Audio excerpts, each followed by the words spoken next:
कैसे हैं आप सभी। ये आज की जो हमारी क्लास रहने वाली है वो हिस्ट्री की, रेलवे, आरपीएफ की हिस्ट्री के बारे में हम पढ़ेंगे। ये रेलवे में आए हुए क्वेश्चंस पढ़ेंगे हम इस क्लास के अंदर, ठीक है। रेलवे हिस्ट्री के जो क्वेश्चंस हैं हम कुछ पढ़ेंगे। तो हमारा जो पहला क्वेश्चन है वो क्या है, हड़प्पा। पहला क्वेश्चन है, हड़प्पा सभ्यता की मोहरों पर निम्नलिखित में से कौन सा जो पशु है वो देखा गया था, ठीक है। जो हड़प्पा में जो मोहरें मिली उन पर कौन सा पशु था, किस पशु के चित्र हमें देखने को मिले, लोमड़ी के, बैल के, शेर के, हिरण के। तो जो हड़प्पा में हमें जो मोहरें मिली उन पर आपको जो चित्र मिले वो आपको बैल के मिले, तो इसका ए ऑप्शन है वो सही उत्तर होगा, ठीक है। हड़प्पा में जो मोहरें मिली उन पर आपको बैल के चित्र है वो देखने को मिले, ठीक है। ये सबसे ज़्यादा देखने को मिले हमारे जो ऑप्शन है उनमें सही उत्तर आपका जो है वो बैल हो जाएगा, ठीक है। ये जो क्वेश्चन है वो एनटीपीसी के अंदर आया हुआ क्वेश्चन है, ठीक है। रेलवे के अंदर आया हुआ क्वेश्चन है ये एनटीपीसी के अंदर आया हुआ क्वेश्चन है। तो इसके अतिरिक्त हमें बैल के अतिरिक्त भी कुछ जो जीव है या कुछ चिन्ह जो मिले कुछ जीवों के वो मिले थे आपको। बाघ के मिले थे, बाघ, गेंडा, हाथी, बकरी, भेड़ आदि, ये जो चित्र भी देखने को मिले थे, ठीक है। अगला क्वेश्चन देखें।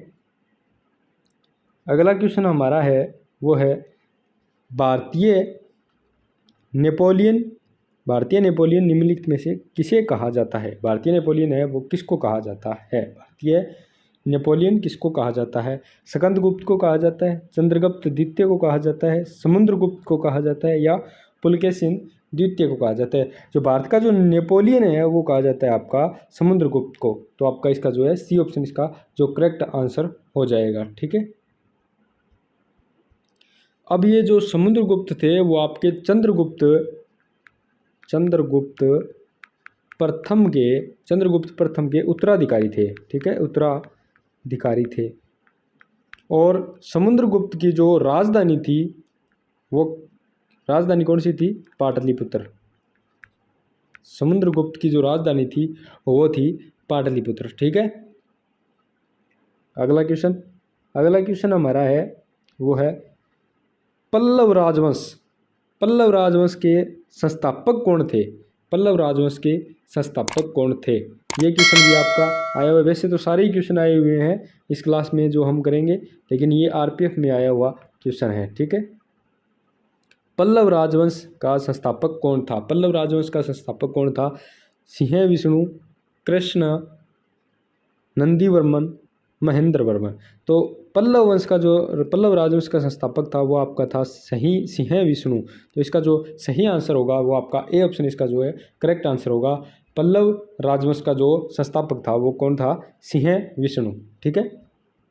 अब इसके बारे में एक दो बातें और भी लिख लेते हैं। पल्लव राजवंश है जो ये इसकी जो राजधानी लिख लेते हैं। राजधानी भी पूछ ली जाती है। राजधानी आपको जो ये राजवंश जितने भी हुए इनकी सभी की आपको राजधानी याद होनी चाहिए। राजधानी क्या थी इनकी, कांचीपुरम, ठीक है। राजधानी क्या थी, कांचीपुरम थी, ठीक है। सिंह विष्णु थे, ये सिंह विष्णु को एक अन्य नाम से भी जाना जाता था। वो अन्य नाम कौन सा है, अवनी सिंह। कौन सा है, अवनी सिंह। सिंह विष्णु को अवनी सिंह के नाम से भी जाना जाता था। अगला क्वेश्चन देखें। अगला क्वेश्चन क्या है, अगला क्वेश्चन हमारा जो है वो है निम्नलिखित धर्मों में से किस धर्म से दिलवाड़ा मंदिर से संबंधित है। जो कौन सा धर्म है जिससे संबंधित है दिलवाड़ा मंदिर है, ठीक है। किस धर्म से जो दिलवाड़ा का मंदिर है वो किस धर्म से संबंधित है। दिलवाड़ा का मंदिर आपका जैन धर्म से संबंधित है। तो आपका इसका सी ऑप्शन है वो इसका जो है करेक्ट आंसर हो जाता है। दिलवाड़ा का मंदिर किस धर्म से संबंधित है, जैन धर्म से, ठीक है। दिलवाड़ा का जो मंदिर है ये राजस्थान के अंदर है। दिलवाड़ा का मंदिर कहाँ है, राजस्थान के अंदर है, सिरोही के अंदर है, ठीक है। राजस्थान के सिरोही के अंदर माउंट आबू पर स्थित है ये, ठीक है। राजस्थान, सिरोही राजस्थान। दिलवाड़ा के मंदिर कहाँ है? सिरोही राजस्थान के अंदर। अब इन मंदिरों का जो निर्माण है, दिलवाड़ा मंदिरों का निर्माण है, वो आपका जो हुआ था 11वीं से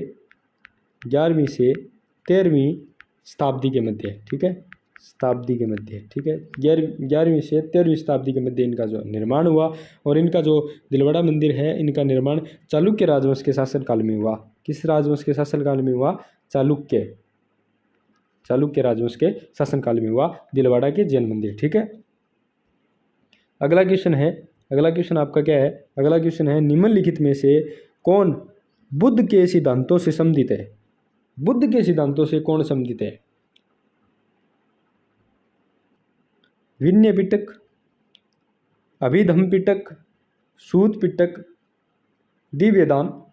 तो इनमें से जो बुद्ध के सिद्धांतों से जो संबंधित है वो आपका है अभिधम्म पिटक, ठीक है। अभिधम्म पिटक है जो बुद्ध के सिद्धांतों से संबंधित है। तो आपका इसका जो बी ऑप्शन है वो करेक्ट आंसर हो जाएगा।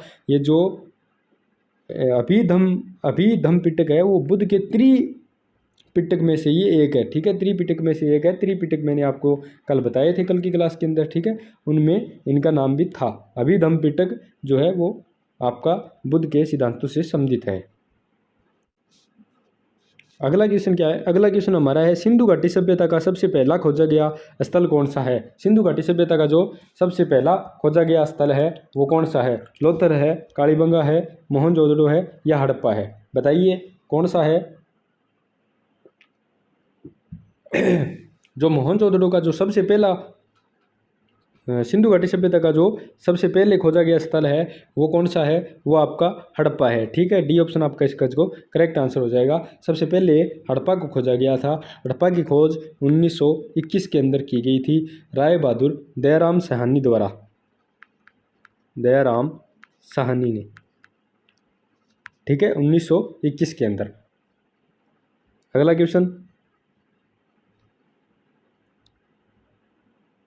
क्वेश्चन क्या है? प्रसिद्ध उत्तरामेर शिलालेख किस राजवंश से संबंधित है?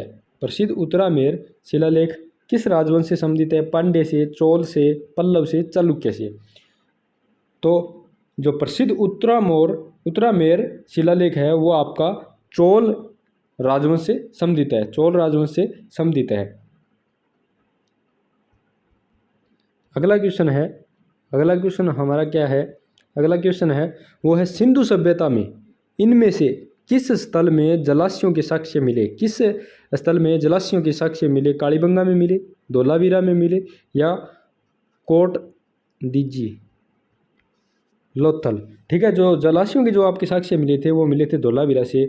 इसके जो बी ऑप्शन आपका वो करेक्ट आंसर होगा। धोलावीरा है वो धोलावीरा आपके गुजरात के अंदर है, गुजरात, ठीक है। धोलावीरा कहाँ है? गुजरात के अंदर है, ठीक है। धोलावीरा की खोज की गई थी वो आपकी की गई थी 1967 से 68 के अंदर, ठीक है, 1967-68 ईस्वी के अंदर धोलावीरा की खोज की गई थी, ठीक है, जेपी जोशी द्वारा, ठीक है। कालीबंगा के बारे में दो बातें हम कर लेते हैं। यह स्थल जो है वो आपके हनुमानगढ़ राजस्थान के अंदर स्थित है, हनुमानगढ़, ठीक है, राजस्थान, हनुमानगढ़ राजस्थान के अंदर ये जो कालीबंगा स्थित है। यहाँ से जुते हुए खेतों के साक्ष्य मिले, ठीक है। बाकी ज़्यादा डिटेल में पढ़ने के लिए हम जो क्लास लगा चुके हैं सभ्यता पे वहाँ मिलेगा, ठीक है। लोथल के बारे में हम बात करें तो यहाँ 3 युगल समाधियाँ के साक्ष्य मिले हैं। ये लोथल भी आपके कहाँ है? गुजरात के अंदर है। लोथल है वो आपका कहाँ है? गुजरात के अंदर है। और यहाँ से 3 युगल समाधि, युगल यानी जोड़ों के रूप में जो समाधियाँ हैं वो मिली है, ठीक है। और ये है जो कोट दीजिए, ये आपकी जो वो कहाँ है? पाकिस्तान के अंदर है, पाकिस्तान के अंदर सिंध प्रांत, ठीक है, सिंध प्रांत पाकिस्तान के अंदर है, ठीक है। यहाँ से जो कांसे के चपटे फलक वाली जो कुल्हाड़ी के साक्ष्य मिले, कांसे के चपटे फलक की कुल्हाड़ी के साक्ष्य मिले हैं, ठीक है। अगला क्वेश्चन हमारा है, मोहनजोदड़ो नाम का अर्थ, मोहनजोदड़ो नाम का अर्थ किस भाषा में मुर्दों का टिल्ला होगा? मुर्दों का टिल्ला किस भाषा में इसका जो अर्थ होगा बताइए। मोहनजोदड़ो मृतकों का टिल्ला, मोहनजोदड़ो नाम का अर्थ किस भाषा में मुर्दों का टिल्ला होगा? ठीक है, कौन सी भाषा में होगा?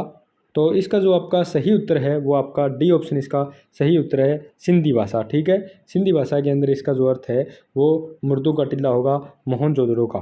ठीक है, मोहनजोदड़ो जो सभ्यता है वो सिंधु घाटी सभ्यता का सबसे बड़ा स्थल है, सबसे बड़ा स्थल माना जाता है किसका? सिंधु घाटी सभ्यता का। और ये वर्तमान के अंदर कहाँ है? ये वर्तमान के अंदर सिंध प्रांत पाकिस्तान के अंदर है। ठीक है, सिंध प्रांत पाकिस्तान के अंदर है ये। यहाँ विशाल स्नानागार मिले हैं। और ज़्यादा इसके बारे में अगर हम डिटेल से पढ़ना है तो जो हमारी जो क्लास है सभ्यता वाली उसमें ये पूरी डिटेल से मिलेगी। और ये इसकी नदी के बारे में मैं बता देता हूँ आपको। जो नदी है वो आपकी कौन सी है? सिंधु नदी के किनारे ये सभ्यता है मोहनजोदड़ो। ठीक है, अगला क्वेश्चन देखें। अगला क्वेश्चन क्या है? प्राचीन काल में अवध के नाम से किसे जाना जाता था? अवध के नाम से किसे जाना जाता था? अच्छा क्वेश्चन है ये, इम्पोर्टेंट क्वेश्चन है। वैसे तो ये सारे ही क्वेश्चन इम्पोर्टेंट है क्योंकि आए हुए क्वेश्चन है, लेकिन ये भी बहुत अच्छा क्वेश्चन है। कौशल, कपिलवस्तु, कौशाम्बी, काशी। जो अवध के नाम से आपका जाना जाता था वो जाना जाता था कौशल को। ए ऑप्शन इसका जो आपका है वो करेक्ट आंसर होता है। ठीक है, कौशल को अवध के नाम से जाना जाता था प्राचीन काल के अंदर। और 6वीं शताब्दी के अंदर जो 16 महाजनपद हुए थे उनमें से कौशल भी एक महाजनपद था। ठीक है, कौशल महाजनपद की राजधानी, कौशल महाजनपद की राजधानी की बात करें तो राजधानी थी वो श्रावस्ती थी। ठीक है, श्रावस्ती इसकी राजधानी थी कौशल महाजनपद की। ठीक है, तो आज की क्लास में हम इतने ही पढ़ेंगे, बाकी पढ़ेंगे नेक्स्ट क्लास के अंदर। यह जितने भी क्वेश्चन हैं आप इन्हें साथ साथ नोट कर लीजिए। ठीक है, और ये सारे के सारे क्वेश्चन पीछे एग्ज़ाम में आए हुए क्वेश्चन हैं, अच्छी तरीके से आप इन्हें लिख लीजिए। अगर बताने के बाद भी अगर इनमें से कोई मतलब कमी रहती है, वैसे पूरा नहीं बता रहा हूँ मैं। इसके बाद यह क्या है कि एक क्वेश्चन आपने लिखा, इसके बारे में जितना लिखा उसके बारे में 4-5 लाइनें छोड़ दिया करो ताकि आपको बाद में कुछ पता चले, कुछ बातें मिले तो वो आप लिख सको। ठीक है।